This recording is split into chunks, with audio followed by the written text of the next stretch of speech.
세상 사람들 우리를 가리켜 하나님을 믿는 믿음의 사람들 이렇게 말합니다. 우리도 우리 자신들을 가리켜서 믿음의 사람들 이렇게 말합니다. 그런데 요즘 사람들이 우리 믿음의 사람들을 가리켜서 칭찬을 합니까? 아니면은 비난을 합니까? 오늘 본문에 칭찬 듣는 믿음의 사람을 예수님이 소개하고 있습니다. 그래서 우리도 예수님이 칭찬해 주는 이 사람처럼 하나님으로부터도 칭찬받는 믿음의 사람, 또는 이웃으로부터서도, 주변 사람들로부터도 저 사람은 참 좋은 믿음의 사람이다, 이런 칭찬을 들었으면 하는 의미에서 오늘 칭찬 듣는 믿음의 사람을 소개합니다. 예수님이 계속해서 사역을 쭉 해오는 도중에 가버나움으로 들어가셨어요. 그런데 거기에 한 백부장이 있었습니다. 이 백부장은 로마가 유대를 지금 통치하고 정복하고 통치하는 시대입니다. 그렇기 때문에 로마에서 파송받은 아주 권력이 있는, 유대인으로 생각할 때는 아주 무서운, 일본이 우리나라를 점령하고 일본의 군인이나 일본 순사들이 얼마나 무서웠습니까? 그것과 비교하면 아주 무서운 사람입니다. 그런데 이 사람에게 종이 있었는데 이 종이 죽을 병에 걸려 죽어갑니다. 그런데 소문이 들렸어요. 예수님은 모든 병을 다 고쳐준다더라. 이 소문을 듣고 이 백부장이 자기가 사랑하는 이 종의 병을 치료하기 위해서 자기가 평소 알고 지내던 유대 장로들을 초청해 가지고 우리 예수님께 부탁해서 내 종을 좀 고쳐주게끔 간청을 합니다. 그래서 예수님께 가서 백부장의 종을 고쳐달라고 간절히 부탁하니까 예수님이 좋다, 그러면 내가 가서 고쳐주마 하고 가는데 백부장이 우리 집에까지 올 필요 없습니다. 당신은 너무나 존귀한 분인데 당신을 우리가 영접할 만한 그런 그릇이 우리가 못 됩니다. 그냥 말씀으로 내 종아 나으라 한마디만 해주십시오. 그러면 내 종이 나을 겁니다. 그럽니다. 예수님이 그동안 사역을 하면서 이런 특별한 믿음을 가진 사람을 본 적이 없어요. 그래서 칭찬해 주면서 그렇게 하라고 해서 그 종의 병을 고쳐주는 게 오늘 본문의 내용입니다. 먼저 우리가 오늘 본문에 들어가기 전에 믿음을 소개하고 믿음의 칭찬 듣는 선배들을 소개한 말씀이 히브리서 11장입니다. 히브리서 11장은 믿음장이라고 그럽니다. 그 말씀을 좀 살펴보면은 믿음은 바라는 것들의 실상이요 보이지 않는 것들의 증거니 선지인들이 이로써 증거를 얻었느니라. 믿음으로 모든 세계가 하나님의 말씀으로 지어진 줄을 우리가 아나니 보이는 것은 나타나는 것으로 말미암아 된 것이 아니니라. 6절 믿음이 없이는 하나님을 기쁘시게 하지 못하나니 하나님께 나아간 자는 반드시 그가 계신 것과 또한 그가 자기를 찾는 자들에게 상 주시는 이심을 믿어야 할지니라. 8절에 보면은 이제 믿음의 선지자들을 소개합니다. 믿음으로 아브라함은 부르심을 받았을 때 순종하여 장래의 유업으로 받을 땅에 나아갈 때 갈 바를 알지 못하고 나아갔으며, 또 35절부터 보면 여자들은 자기의 죽은 자들을 부활로 받아들이기도 하며 또 어떤 이들은 더 좋은 부활을 얻고자 하여 심한 고문을 받되 구차히 풀려나가기를 원하지 아니하였으며, 또 어떤 이들은 조롱과 채찍질 뿐 아니라 결박과 옥에 갇히는 시련도 받았으며 돌로 치는 것과 톱으로 켜는 것과 시험과 칼로 죽임을 당하고 양과 염소의 가죽을 입고 유리하여 궁핍과 환난과 학대를 받았으니 이런 사람은 세상이 감당하지 못하는 애라 그랬어요.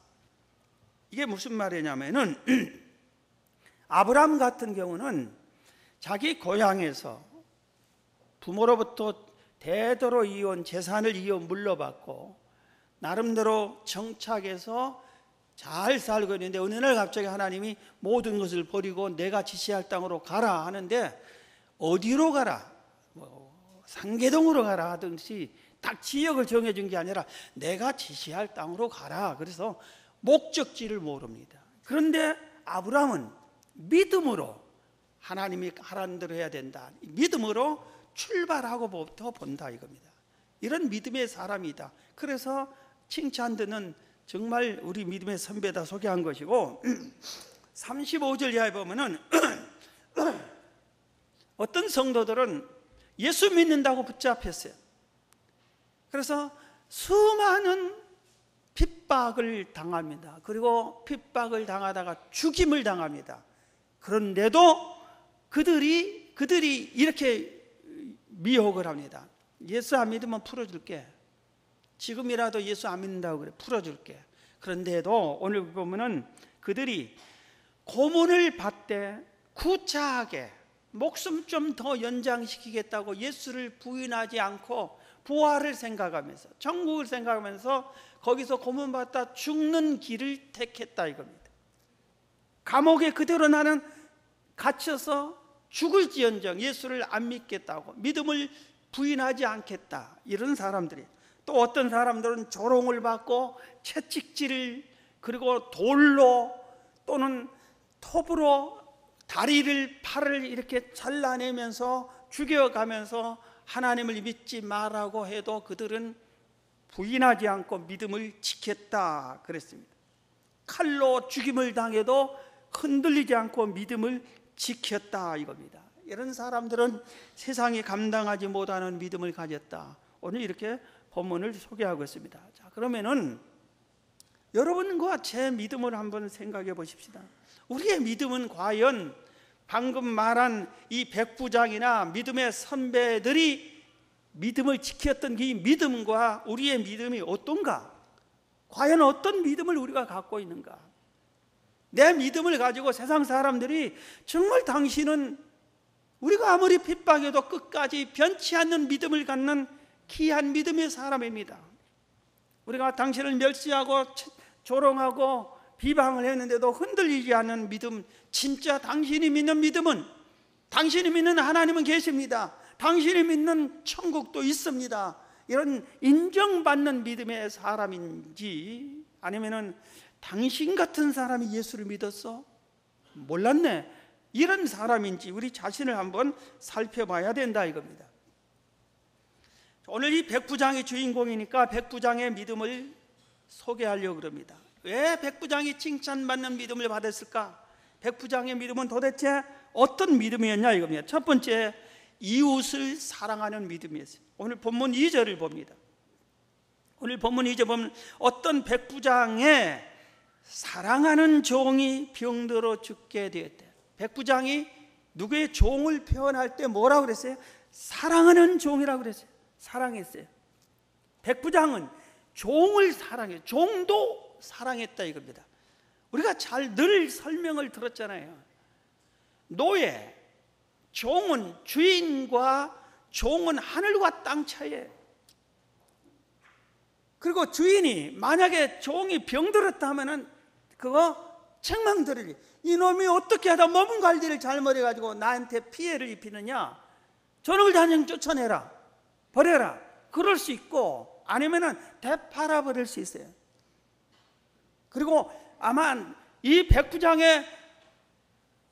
백부장을 수행하는 종이었다면 바꿔라, 다른 건강한 종으로 바꿔, 그러면 됩니다.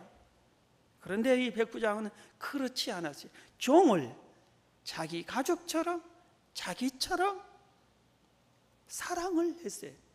그래서 백부장이 표현할 때 사랑하는 종이에요. 사랑하는 종이었다 이겁니다. 오늘 5절에도 그것을 인정을 받습니다.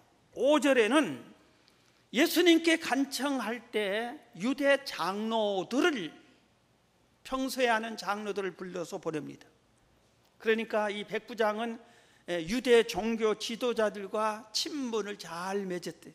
근데 이 장로들이 백부장을 대신해서 예수님께 가서 내가 섬기는, 내가 잘 아는 백부장의 종이 아프니까 당신을 요청하니까 좀 오셔서 고쳐주세요 하고 부탁을 하고 있는데, 이때 이 백부장들이, 이 장로들이 평소의 백부장이 못된 사람이면은 퉁명스럽게 와서 고쳐주든지 말든지 하세요. 그리고 지금 사실 이 백부장은 못된 놈입니다. 우리나라를 점령한 로마의 장교로서 참 못된 사람이에요.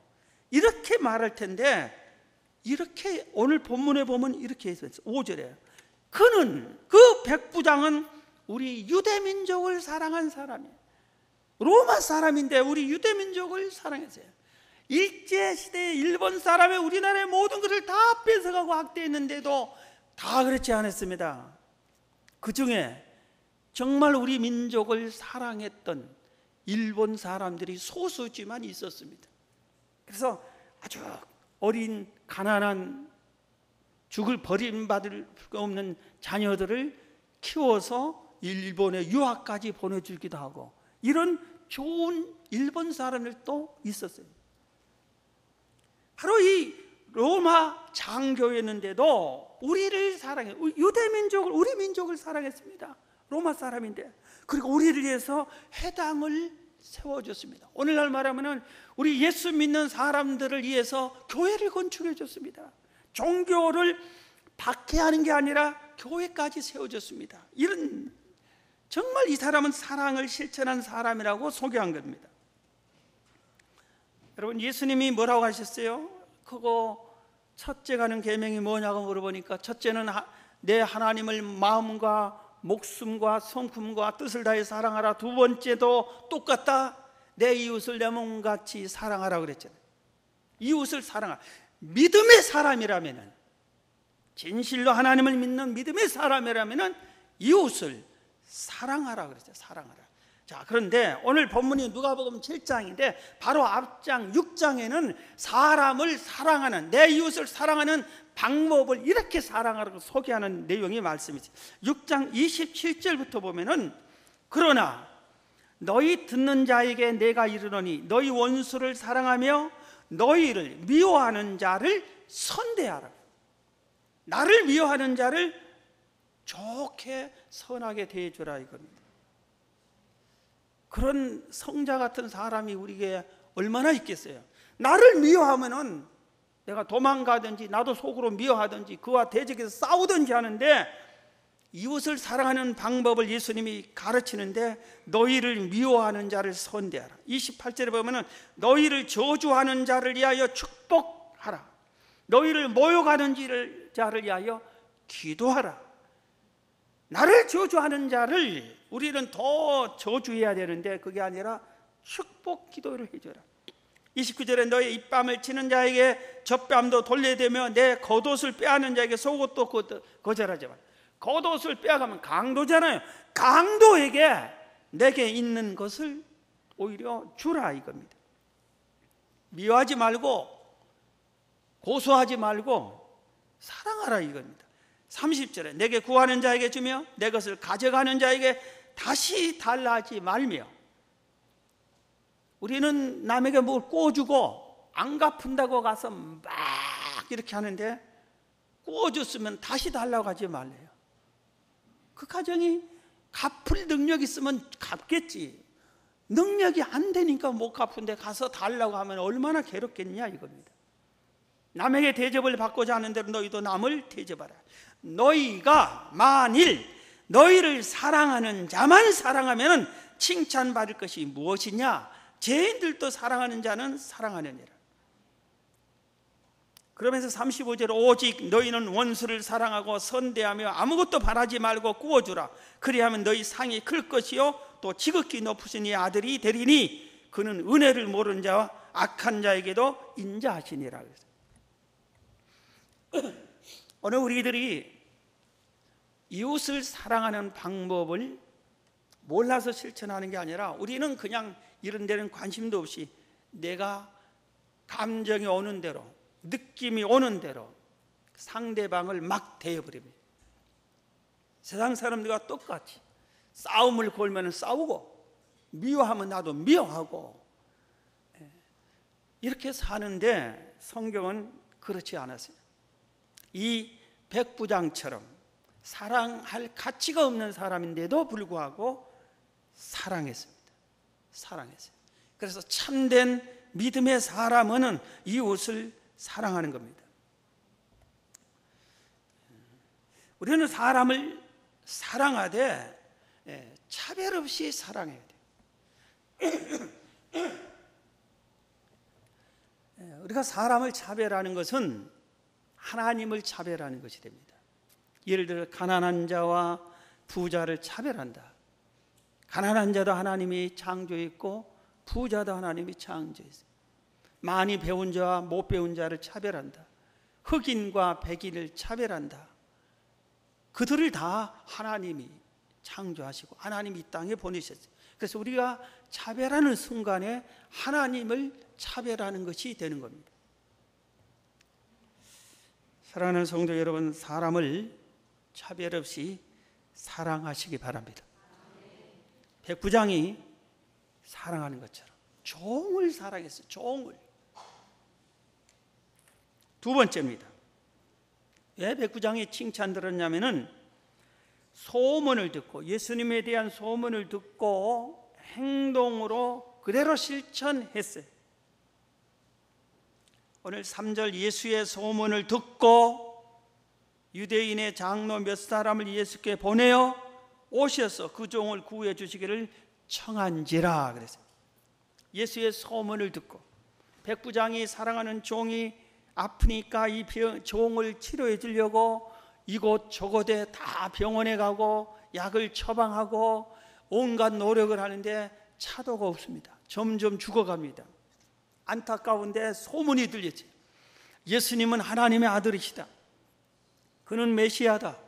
그는 능력이 많으셔가지고 나병 환자도 고쳤고 안전병자도 고쳤고 그리고 귀신도 쫓아내고 그에게 오는 모든 병든 사람을 다 치료해 주신 그런 고마우신 분이다. 이 소문을 들었습니다. 아, 그래? 그분이 와서 내 종 고쳐줬으면 참 좋겠다. 이게 보통 사람들의 생각이에요. 그런데 예수님은 그렇다면은 내 종을 고쳐달라고 해야 되겠다. 그리고 행동으로 옮긴 거예요. 그래서 자기가 잘 아는 예수님이니까 종교 지도자들을 보내면 좋겠다 싶어서 유대의 장로들을 초청해서 제발 가서 예수님 좀 청해서 내 종 좀 고쳐달라고 하게 해달라고 행동으로 실천했어요. 옮겼습니다.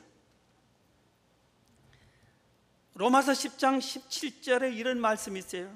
믿음은 들음에서 나며 들음은 그리스도의 말씀으로 말미암았느니라. 믿음은 들을 때 믿음이 생기다. 소문을 들을 때 믿음이 생기다. 아, 내 종을 고칠 수 있겠구나. 믿음이 생겨서. 그런데 야고보서 2장 26절도 우리는 꼭 기억해야 돼요. 영혼 없는 몸이 죽은 것 같이 행함이 없는 믿음은 죽은 것이라. 행함이 없는 믿음은 죽은 것이라. 행함이 없는 믿음은 죽은 것이에요. 죽은 것이. 천국이 있다. 아, 있죠. 믿습니다. 이 사람은 행함이 없는 믿음이에요. 예수님이 구세주다. 아, 압니다. 믿습니다. 이건 지식으로 믿는 사람이에요. 입술로만 믿는 사람이에요. 예수님을 믿는다. 천국을 믿는다. 그러면 어떻게 해야 돼? 행동으로 옮겨야 돼. 그 예수님이 나한테 어떻게 우리한테 살라고 했지? 그렇게 행동으로 옮겨야 되는 거예요. 천국이 있으면 내가 어떻게 해야 되겠지? 행동으로 옮겨야 되는 거예요.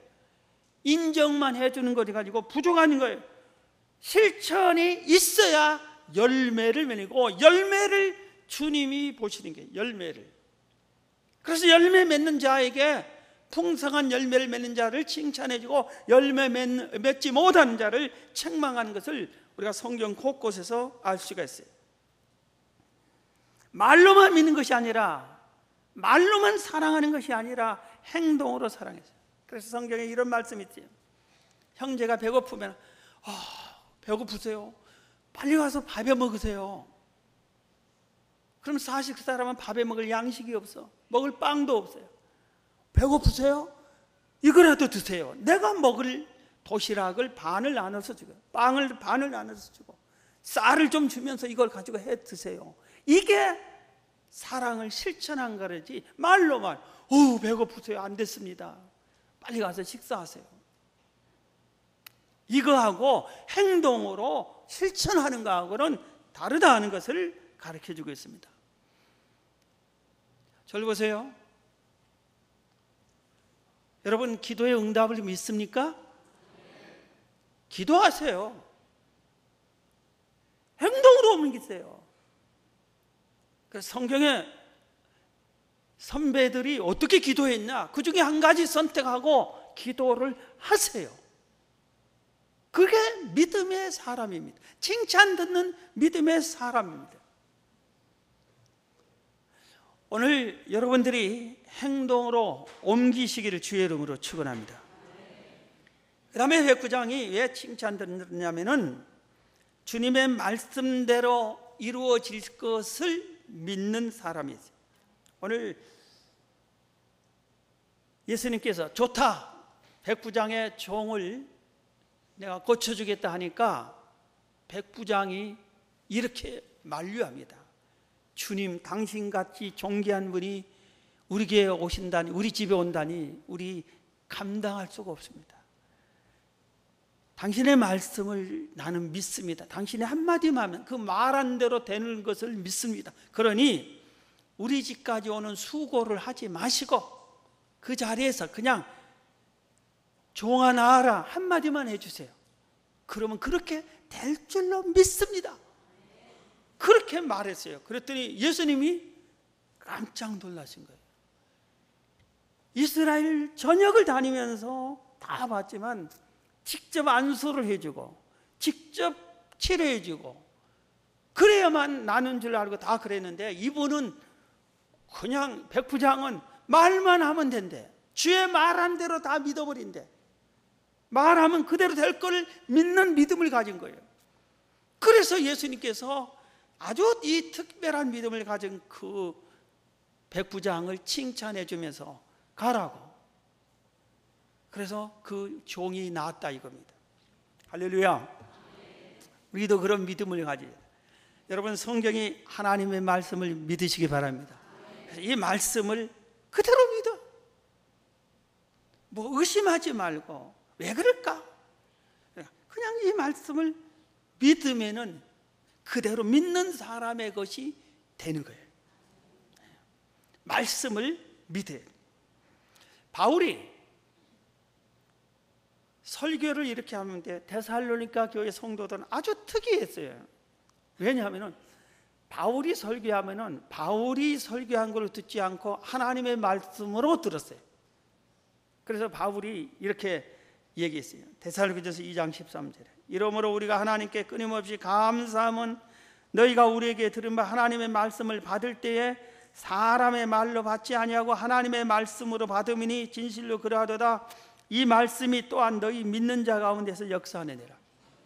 이 교회 성도들은 바울이 설교하면 바울이 설교한다, 그게 아니라 하나님의 말씀이다, 그렇게 받아들여서 그렇게 믿음대로 그 말씀이 하나님의 말씀이 돼서 역사가 막 나타나고 기적이 나타나고 문제가 해결함을 받았다 이겁니다. 여러분, 우리도 그래야 돼. 우리도 목사님이 설교하면은 김재용 목사님 설교하냐, 오늘은 컨디션이 안 좋나, 왜 자꾸 기침을 하시나, 메르스가 위험한데. 여러분, 저 감기 나왔습니다.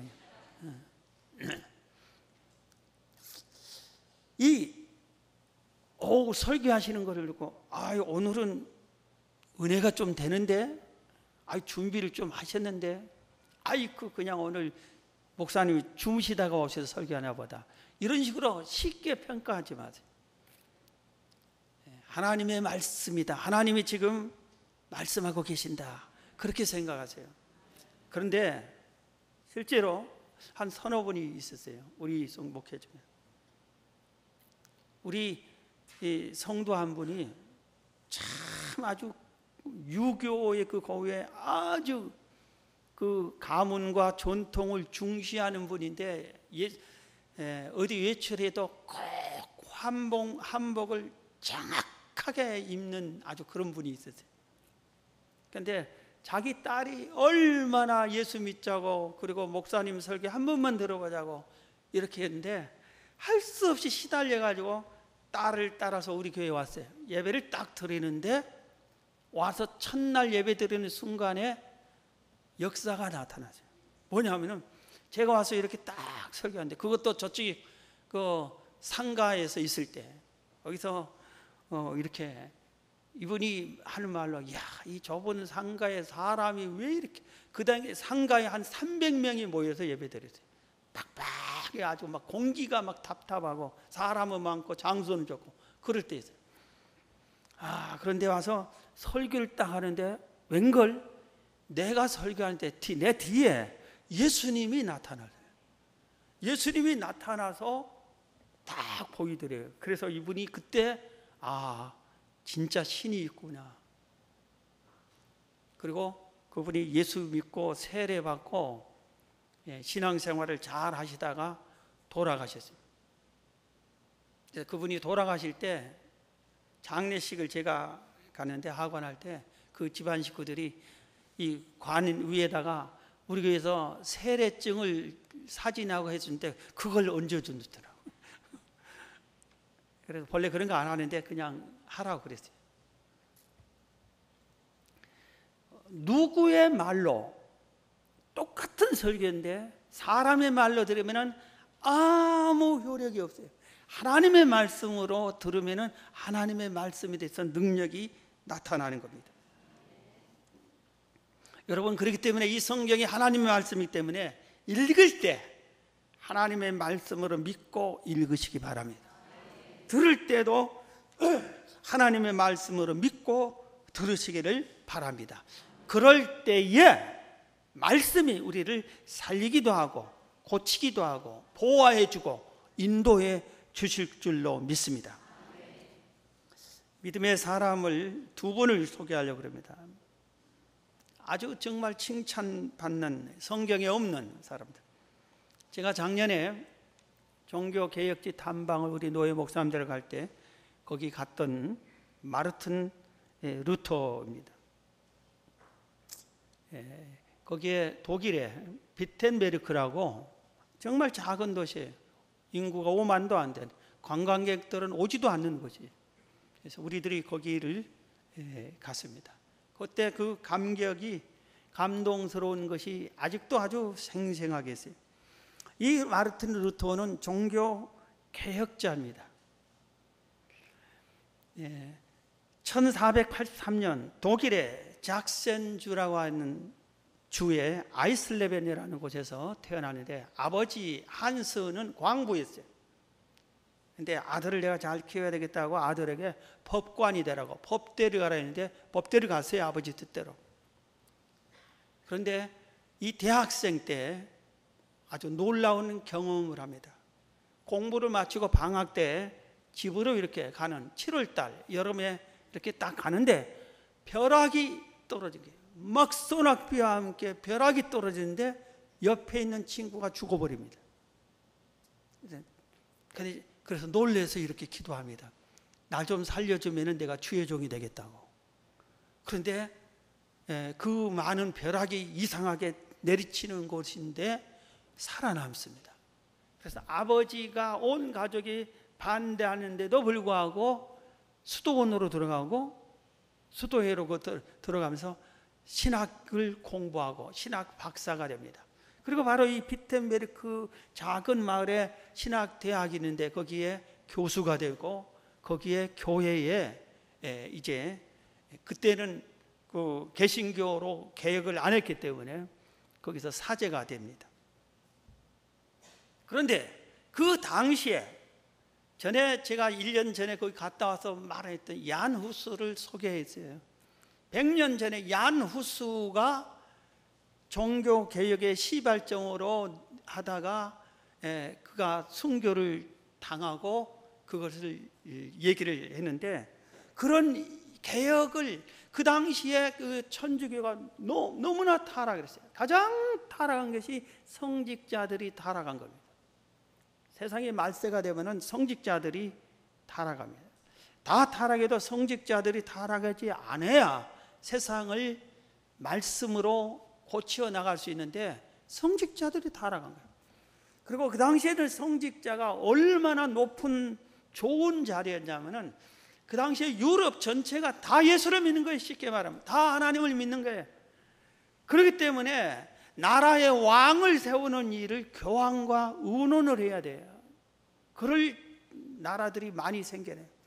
옛날에 우리 조선시대 우리나라가 중국 황제의 허락을 받아야 세자가 왕이 되고 또 세자 책봉을 받고, 그런 거와 똑같아요.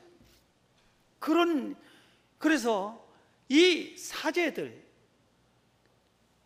성직자는 최고 대우를 받는 거예요. 다 신앙을 가진 사람들이니까 성직자들이 자연히 이렇게 예배를 집례하고 이런 사람들이 존중받을 수밖에 없죠. 그러다 보니까 돈 주고 성직을 사는 겁니다. 성직에 자격이 없는 사람이 돈 주고 신부가 되는 거예요. 근데 아주 그게 잘못된 것을 지적하고 그 개혁을 원하는 사람들이 마음에 들끓고 있을 때 결정적인 문제가 발생합니다. 그게 뭐냐면은 베드로 성당을 재건축하는데 돈이 엄청나게 드니까 그 유럽 전역에 면죄부를 팔게 하게 됩니다. 면죄부라는 것은 사람이 회개해야 되는 것이고, 회개하는데 돈이 들지 않는 것인데, 그 교황청에 일하는 사람들이 머리를 쓴 겁니다. 이 면죄부를 사면은 당신의 죄가 용서받습니다. 무슨 죄를 지어도 면죄부 사면 됩니다. 당신의 지옥 간 부모가 그 부모를 위해서 면죄부를 사면은, 그리고 그 동전을 찰랑찰랑 넣는 순간에 그대로 천국으로 올라갑니다. 그렇게 했어요. 그래서 루터가 그 비텐베르크 교회에다가 정문에다가 95개의 조항을 써서 붙입니다. 그리고 개혁 운동을 일으키기 시작합니다. 그 당시에 성경은 신부들, 사제들만 보는 것을 독일어로 번역했어요. 그래서 독일어 성경이, 모든 성경이 다 라틴어, 아주 고전어로만 된 성경을 보니까 일반 사람이 아무도 이걸 볼 수 없는 거예요. 내용이 뭔지 모르고, 그리고 성경을 갖지도 않은 거예요. 우리를 옳게 인도하는지 바르게 인도하는지 성경대로 믿게 하는지를 모르는 겁니다. 그때 루터가 성경에 벗어난 어긋나는 행동을 로마 교황청 천주교가 하고 있다 하고 독일어로 성경 다 번역이니까 성도들이 그걸 보니까 잘못된 거죠. 그래서 개혁하는 사람 쪽으로 여론이 다 몰려옵니다. 그래서 개혁이 성공하게 됩니다. 그때 그 많은 어려움이 많이 있어요. 자, 그 사진을 제가 한번 좀 보여달라는데, 지금 저기 저 사진이 그 비텐베르크의 그 예배당입니다. 이 사람이 루터 기념관이니까. 자, 저게 중요한 건데 95개 조항이 써 있는 그 문에 95개 조항이 기록된 내용입니다. 제가 기념으로 가리키면서 사진 하나 찍은 것이고, 이게 면죄부를 살 때 저 함에다가 돈을 넣으라고 그때 사용했던 거죠. 그리고 저 동전들이 그때 사용했던 동전들입니다. 그리고 저게 면죄부, 아무튼 저런 걸 면죄부 주고 말이야. 저것은 루터의 무덤. 루터가 시임했던 그 비텐베르크 교회에서 지금 루터를 생각하면서 어떤 사람이 묵상을 하고 있는 것을. 자, 여러분, 우리의 마음에 내가 내 가족에게 손가락질 받는 예수 믿는 사람인가? 당신은 정말 하나님을 잘 믿는, 인정받는 믿음의 사람인가 생각을 해봐야 돼요. 우리가 왜 이렇게 비난을 받는 사람이 될까요? 우리 시대에는 핍박도 없잖아요. 예수 믿는다고 그렇게 큰 핍박 없어요. 그런데도 왜 그럴까요?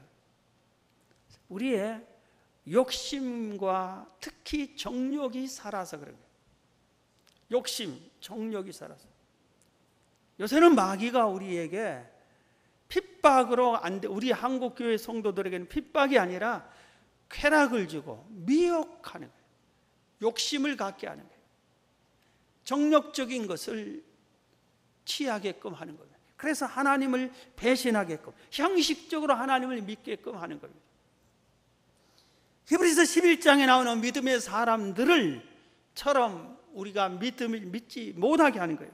이 루터처럼 가만히 있으면 돼요. 루터는 그러면 교수님이요, 사제요, 모든 백성들이 존중해줘요. 먹고 사는 거 아무 걱정 않고. 그런데 이 루터는 종교를 계획하는데 나중에 파면당하고 그는 누가 죽여도 상관이 없는 그런 위태한 지경에 거합니다. 물론 그때 하나님이 루터를 보호해 줄 사람을 또 만나게 해서 보호를 받고 거기서 성경을 번역하고 그렇게 합니다. 성직자들이 너무 타락하니까 성직자 거기 동상에 루터의 부인 동상이 있어요. 왜 부인 동상을 했냐면은 루터가 이렇게 개혁을 하면서 이렇게 생각합니다. 하나님은 결혼해서 자녀를 낳으라겠다. 그런데 왜 자녀를 낳냐? 그리고 성직자가 결혼을 안 하면은 거룩성을 지켜야 되는데 그렇지 않고 수도원마다 성직자들의 타락한 죄로 말미암아서 엄청난 그 음란한 죄를 짓고 차라리 결혼한 것이 성경적이다 하고 일부러 결혼을 딱 합니다. 신부 수녀하고 결혼을 합니다. 그래서 그 수녀의 모습을 이렇게 해놓은 거예요. 아주 위험할 때 그 자기 아내가 도와줍니다. 한번 힘이 쭉 빠졌을 때 그 아내가 상복을 입고 와서 아이고 웁니다. 아니 왜 우냐고 그러니까 하나님이 돌아가셨다고. 무슨 정신 나간 소리 하니까 당신이 하나님이 살아계신다면 왜 그렇게 종교 개혁은 하나님이 사랑하는 일인데 그렇게 숨어서 기죽어가지고 죽은 짓처럼 하냐고. 그래서 용기가 이 루터가 그 말을 듣고 자기 아내의 말을 듣고 새 힘을 얻습니다. 의인은 믿음으로 산다. 내가 죽으면 죽으리라 하고 담대히 외쳐서 종교를 개혁시킵니다. 한 시를 소개하고 말씀을 마치려고 합니다. 북한에서 신앙생활을 하는 여인입니다. 가명으로 김미란이라는 시인인데 그는 예수 믿는 것 때문에 감옥에 갇혀서 너무나 많은 고통을 당합니다. 그때 그 감옥에서 이 시를 지어서 이 말씀을 계속 묵상하면서 그 감옥에서 이겨냅니다. 시를 소개하겠습니다. 감옥에서 부르는 노래. 이 감옥에서 나의 영혼이 아버지를 갈망합니다. 진리로 이르는 길은 비록 가파르고 좁지만 밝은 내일이 있음을 나는 믿습니다. 믿음이 없이 이 길에서의 고난을 당해낼 수 없습니다. 큰 슬픔과 착잡한 마음이 나를 에워싸할지라도 주여 나를 당신의 강한 산성으로 인도해 주소서. 내가 어떻게 나의 하나님의 발자취를 따라갈꼬. 이 감옥에서 나의 영혼이 눈물로 아버지를 갈망합니다. 아버지 제발 이 불쌍한 딸을 용납해 주소서. 나를 당신의 산성과 방패로 보호해 주소서. 나를 당신의 평화의 날개 아래로 이끌어 주소서. 하늘로부터 들려오는 아버지의 목소리, 나를 매일매일 당신의 가장 좋은 것들로 채우소서. 그렇게 했어요.